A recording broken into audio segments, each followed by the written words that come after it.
nous allons faire le tour de Saint-Brieuc en vélo, au plus près de ses frontières avec les communes voisines. Le vélo est représenté par le point vert, mobile. Nous partons de l'étang de Douvenant, la frontière étant représentée par les pointillés ronds. En route pour 33 km de ville, de campagne, de mer et de bois.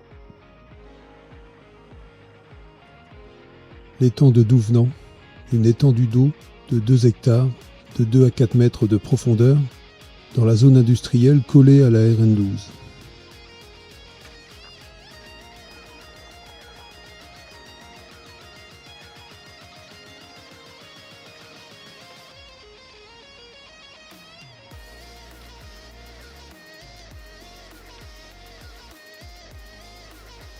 C'est un coin tranquille pour la pêche, le sandwich du midi et l'apéro du soir.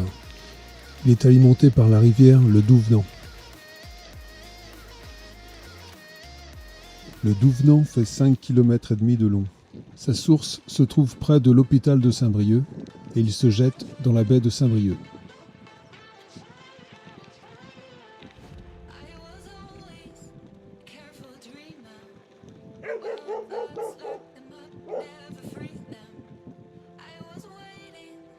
Cette portion de route est interdite à la circulation à cause de l'effondrement de la partie basse du pont survenu fin 2023.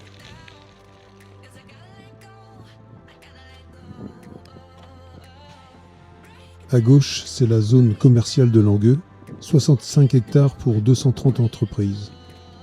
C'est la plus grande zone commerciale du département. Elle est sortie de terre en 1970 avec l'hypermarché L'Escale à l'époque, devenu Euromarché en 1973, puis Carrefour en 1992.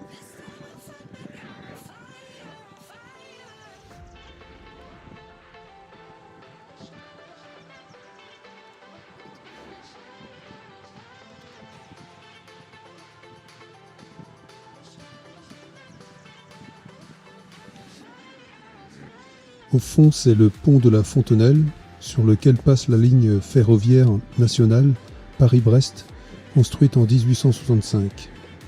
C'est la frontière entre Langueux et Trégueux.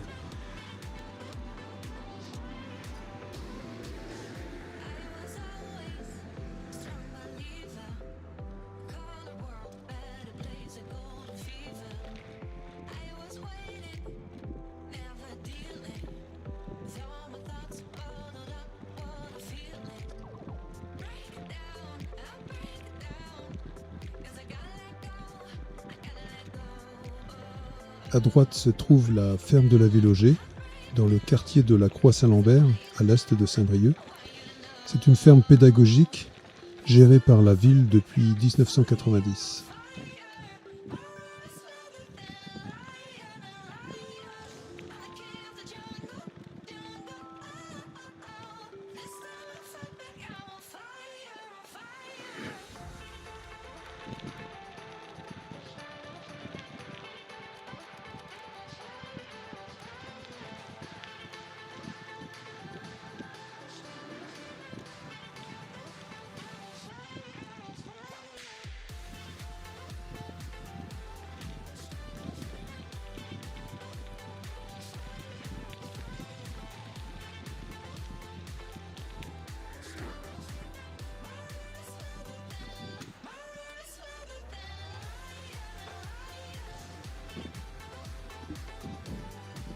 L'hôpital public Yves Le Foll est à droite, situé sur le site de la Bochée, un terrain de 16 hectares. Il a été ouvert au public fin 1979, succédant au site catholique des Capucins. Il y a plus de 1000 soignants et plus de 700 lits. Cet hôpital a récemment été agrandi de 6000 m².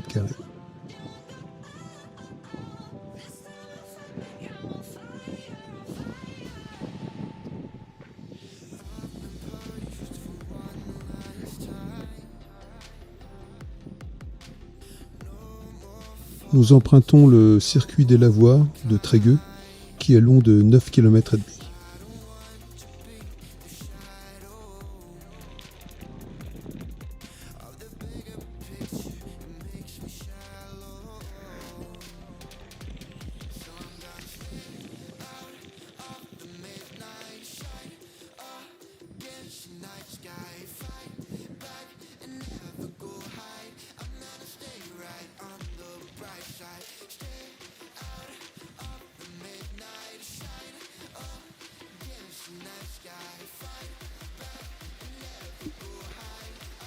Nous arrivons sur le parc d'activités de Brézillet-Est, donc sur la commune de Trégueux, dont font partie, entre autres, Decathlon, arrivé en 2008.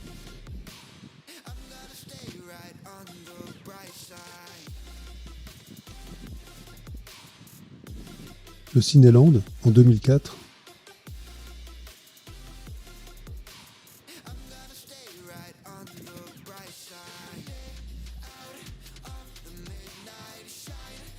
Et le bowling, le Strike, en 2005.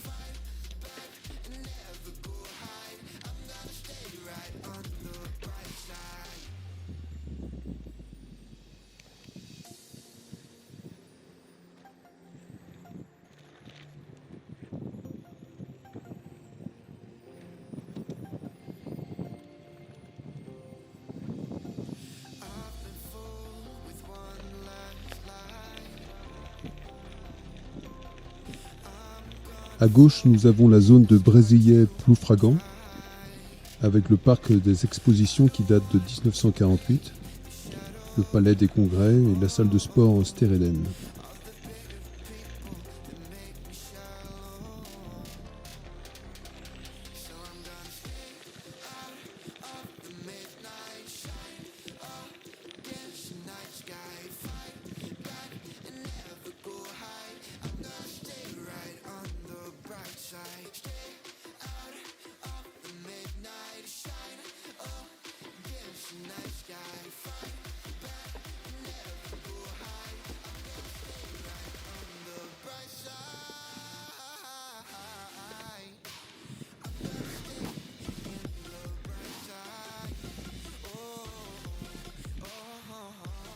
Le camping des Vallées qui date de 1957.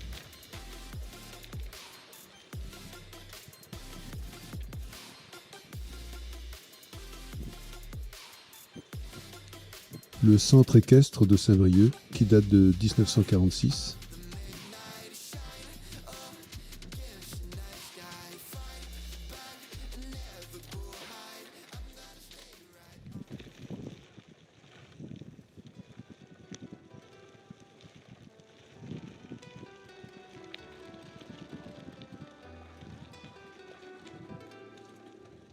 La piscine Aquabay, qui elle date de 2002.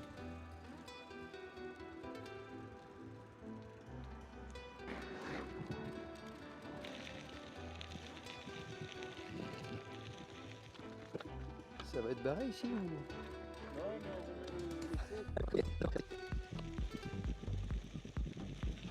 L'étang de Robien, 5000 m², alimenté par la rivière le Guadic.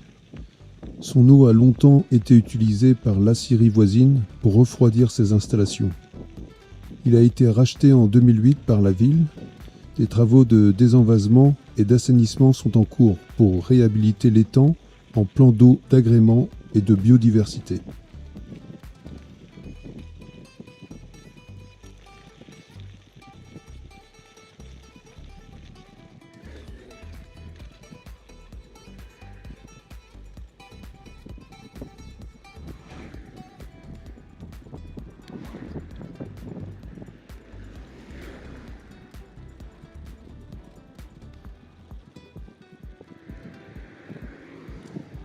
L'Assyrie de Saint-Brieuc, anciennement Sambre-et-Meuse, puis Manoir Industrie, est devenue Saint-Brieuc Fonderie en 2018.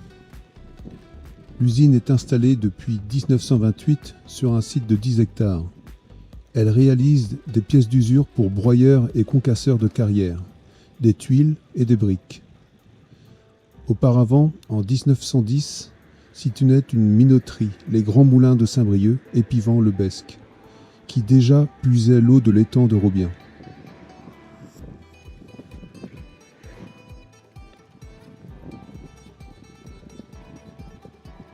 À droite, en remontant un peu la côte dans le quartier de Robien, nous avons le tertre Marie-Dondaine, un site naturel préservé de 2,5 hectares. C'est un espace ouvert et partagé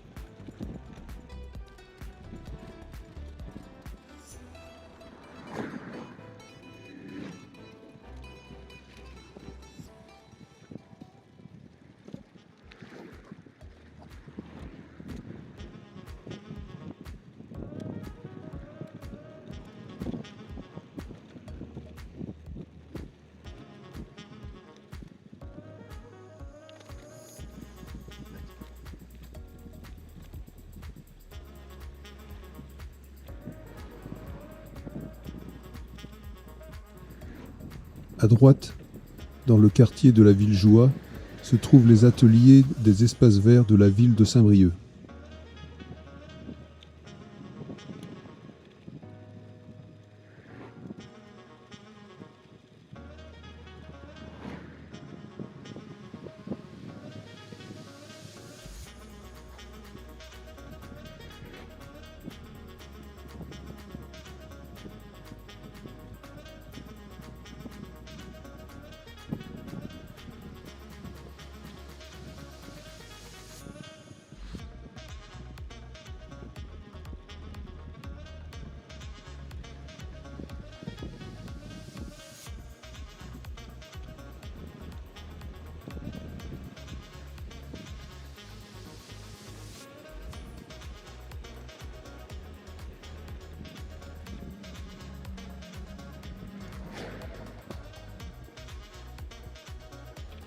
Le complexe sportif du Château Billy. C'est le terrain d'entraînement et de compétition de la section foot du club olympique briochin, le COB, depuis 2001. Les ruines de Château Billy, à 200 mètres de l'ancien aérodrome. Le domaine existait déjà au XVe siècle. Dans la nuit du 3 au 4 avril 1941, l'endroit, occupé par les Allemands lors d'une réception, fut entièrement détruit par le feu. Explosion, bombardement, personne n'a jamais su ce qu'il s'était passé. Aujourd'hui, c'est une friche. L'aérodrome des Plaines-Villes, 75 hectares, inauguré en 1939 pour l'aviation civile. Mais la guerre le transforma en centre de pilotage, repris par les Allemands en juin 1940. Il redevint civil en 1946 avec une piste béton de 1600 mètres. Il ferma en 1985, devenu obsolète et non sécurisé. Aujourd'hui, la piste est traversée par la Nouvelle Rocade. Une nouvelle station de traitement des eaux est en construction. S'y trouve la nouvelle CAF en 2013 et un Lidl en 2022.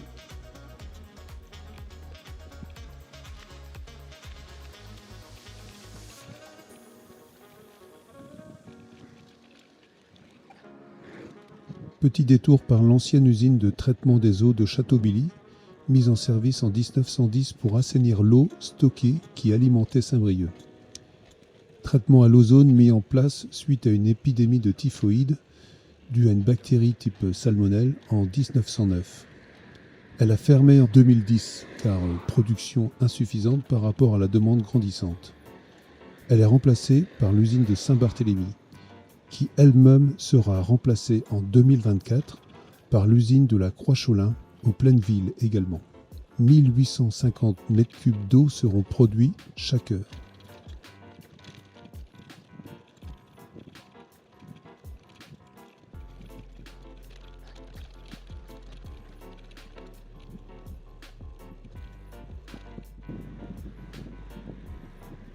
À droite, le quartier ouest des grands villages, dont la destinée semble quelque peu liée à la construction du dernier tronçon de rocade, toujours en suspens. Ce quartier est le plus campagnard de la ville.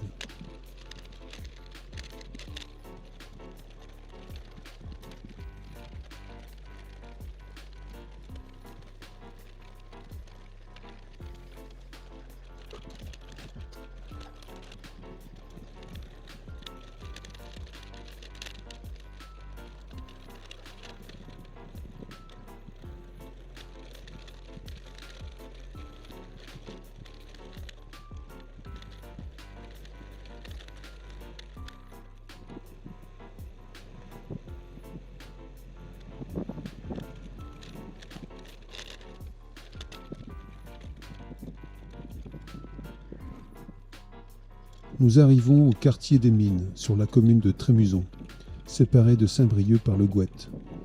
Son nom vient de la présence de mines d'extraction de plomb argentifère servant entre autres à la fabrication de canalisations d'eau.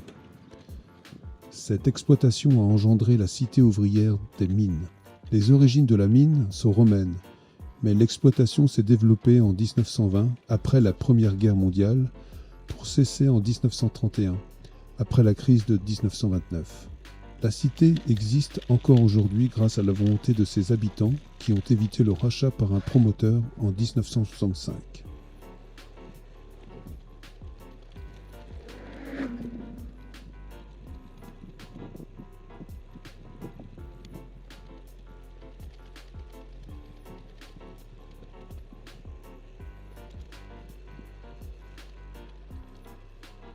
La carrière de Persas. Cette carrière de gneiss existait au moins depuis le début du XXe siècle. En mars 1933, Joseph Roux est autorisé à l'exploiter.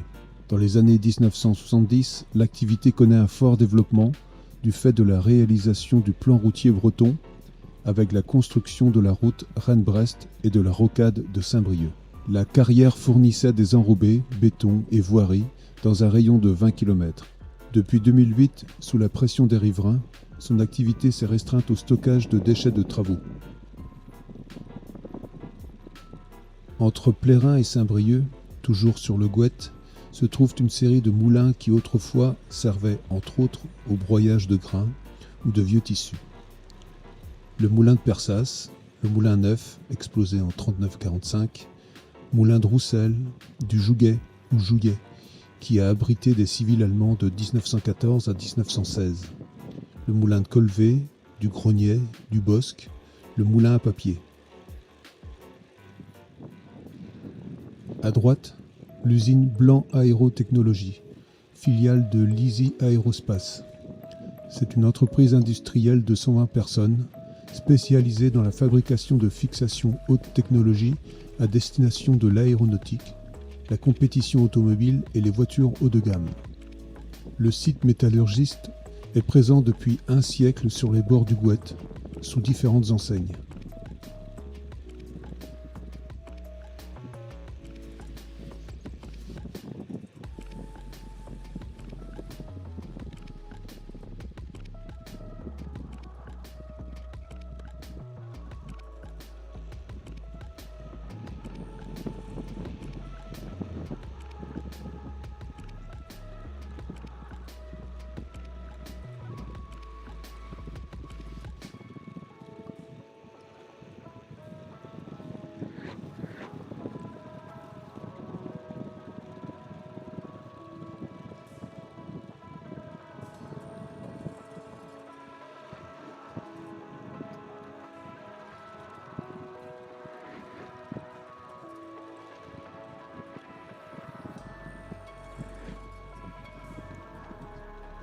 Jusqu'au 27 juin 1995, se tenait au-dessus des Carouillards le viaduc de Souzin, construit par l'ingénieur Harel Delanoë.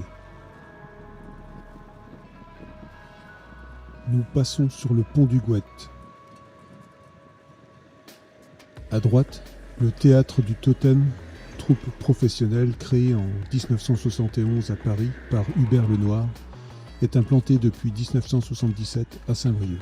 Derrière le Totem, le club de kayak de la MJC du Plateau, affilié à la Fédération française en 1970.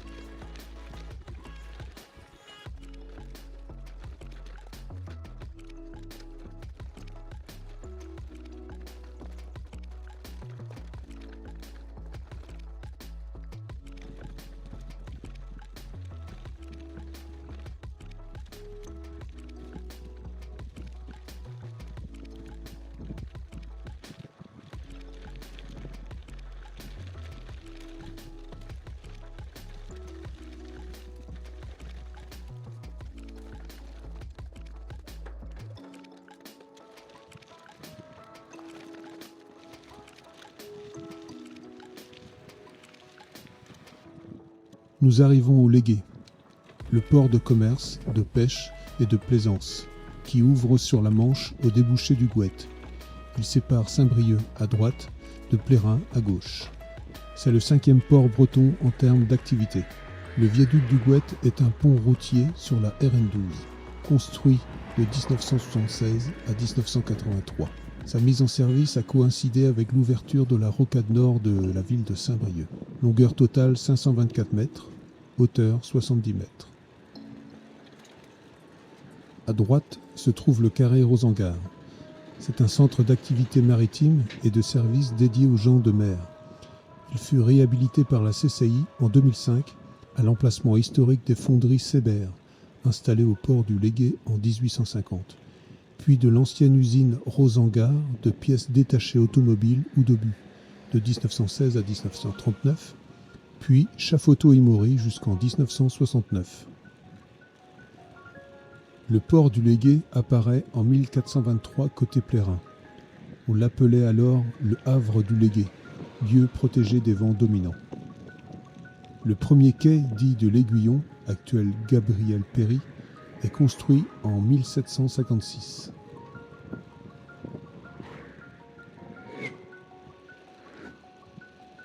À droite, en rouge, une entrée du domaine de Rouannec, parc dominant le port du Légué.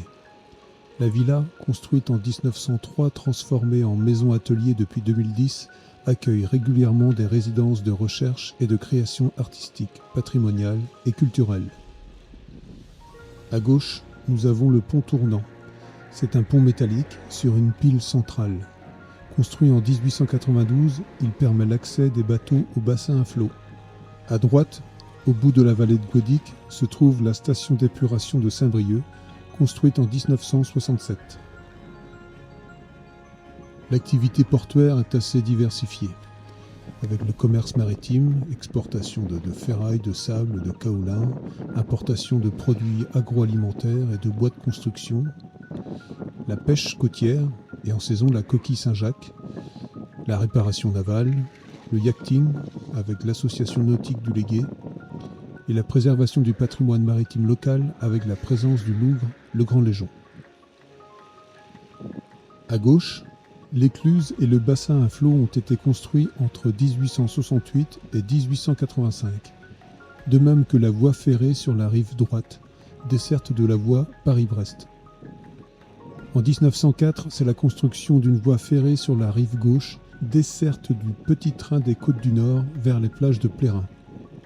En 1944, l'écluse est détruite, puis reconstruite en 1946.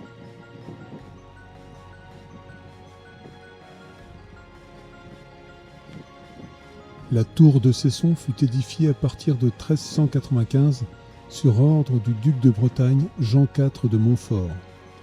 Construite à près de 70 mètres de hauteur sur un éperon rocheux dominant la baie, la tour de Cesson est un site historique et archéologique. Cet emplacement stratégique est choisi afin de protéger l'embouchure du Gouette et la ville de Saint-Brieuc des attaques des pirates et d'éventuels agresseurs. Elle sera en partie démolie sur ordre de Henri IV en 1598. La tour est rachetée en 1852 par Alexandre Olivier Gley-Bizouin qui fit construire un manoir en contrebas. Le terrain sera réquisitionné par les Allemands durant la Seconde Guerre mondiale. Des mines seront posées et des bunkers construits au bout de la pointe.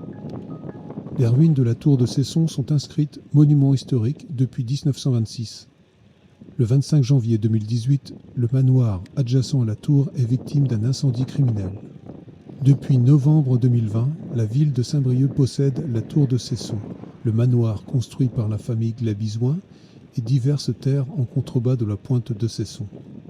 Elle souhaite ouvrir le site au public, mais elle est contrainte aux différentes réglementations en vigueur, entre autres espace boisé classé, site patrimonial remarquable, zone de prescription archéologique, site Natura 2000, etc.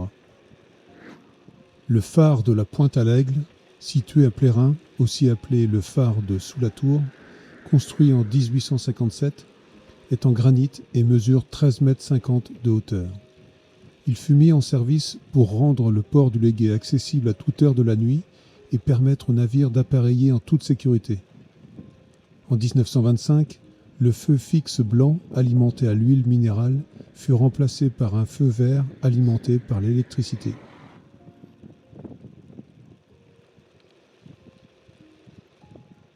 Une digue est construite à la pointe de Cesson en 1985. Actuellement, le bureau du port de commerce et un dépôt de l'entreprise Protac s'y trouvent. C'est une société française spécialisée dans la fabrication de produits en bois pour l'habitat et l'aménagement extérieur.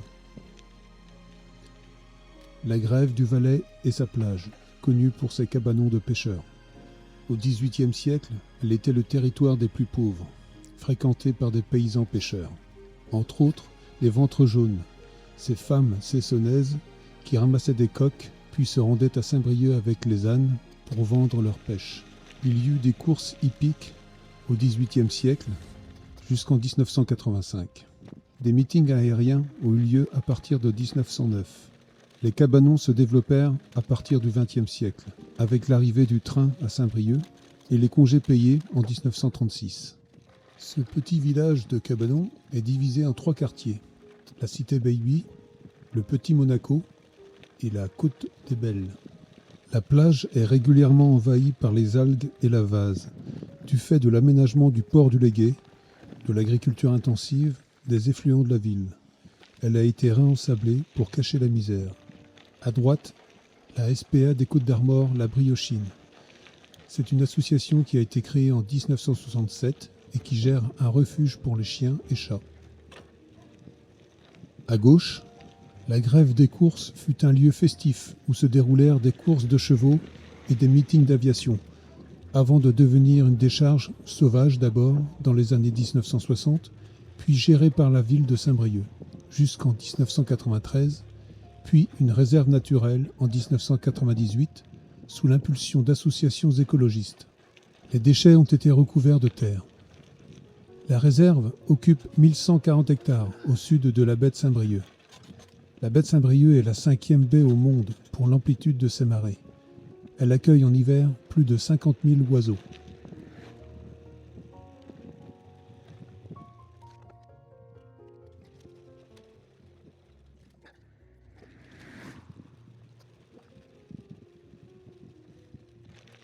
En face, le viaduc de Douvenant. Construit entre 1903 et 1905, il surplombe la vallée de Douvenant. Long de 131 mètres et haut de 23 mètres, il permettait aux petits trains des Côtes du Nord de relier Saint-Brieuc et Langueux en direction de Moncontour. Il appartient au groupe des 13 viaducs de type Grognet dans notre région. Conçus par l'ingénieur Harald Delanoë, ils sont caractérisés par des arches de petite portée, en maçonnerie locale et joints en ciment armé. Il est inscrit au titre des monuments historiques depuis 2018. Réhabilité en 2022, il a rouvert à la circulation douce. Ah non, non.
Nous entrons dans le terrain de motocross de Douvenant d'une surface de 10 hectares, créé en 1953. Le club existe depuis 1982. C'est un haut lieu de la discipline avec des épreuves nationales. Il est en sursis suite à la volonté de l'agglo de revaloriser les 3 vallées de Saint-Brieuc.